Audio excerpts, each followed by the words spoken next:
Bangladesh cricket দলের সহকারী coach নিক পোথাস পারিবারিক কারণ দেখিয়ে চুক্তির মেয়াদ শেষ হওয়ার আগেই পদত্যাগ করেছেন। দক্ষিণ আফ্রিকার এই সাবেক ব্যাটারের চুক্তির মেয়াদ ছিল 2026 সালের মার্চ পর্যন্ত। বাংলাদেশ ক্রিকেট বোর্ডের ক্রিকেট পরিচালনা বিভাগের ইনচার্জ শাহরিয়ার নাফিস বিষয়টি নিশ্চিত করেছেন।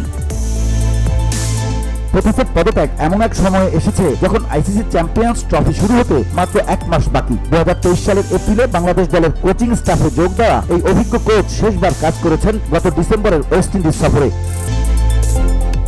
শাহরিয়ার নাফিস জানান, ওয়েস্ট ইন্ডিজ সফর শেষে পোথাস বিসিবিকে তার সিদ্ধান্ত জানিয়ে দিয়েছিলেন। নাফিস বলেন, ওয়েস্ট ইন্ডিজ সফরের পরই তিনি জানিয়ে দেন যে আর কাজ চালিয়ে যাওয়া সম্ভব নয়। পারিবারিক সমস্যার কারণে তিনি চুক্তির মেয়াদ পূর্ণ করতে পারছেন না। নিক পোথাস নিজের সোশ্যাল মিডিয়া পোস্টে বাংলাদেশ দলের সঙ্গে কাজ করার অভিজ্ঞতা শেয়ার করেছেন। তিনি লিখেছেন, অন্য সব ভালো জিনিসের মতো এই অধ্যায়েরও শেষ হলো। বিসিবির অসাধারণ কিছু মানুষের সঙ্গে কাজ করার দুর্দান্ত অভিজ্ঞতা রয়েছে। এই যাত্রায় অনেক রেকর্ড ভেঙেছি, ইতিহাস গড়েছি এবং চমৎকার কিছু স্মৃতি তৈরি করেছি। এখন পরিবারের সঙ্গে সময় কাটানোর অপেক্ষা। দেখা যাক পরবর্তী অধ্যায়ে কি অপেক্ষা করছে। বাংলাদেশ ক্রিকেটের জন্য এবং সামনের রোমাঞ্চকর বছরের জন্য আমার শুভকামনা রইল। আমি সবাইকে মিস করব।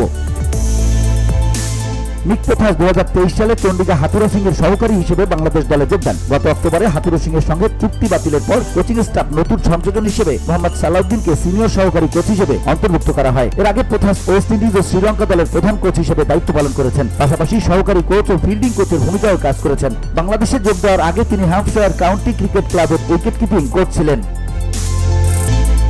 VOD Bangla news desk.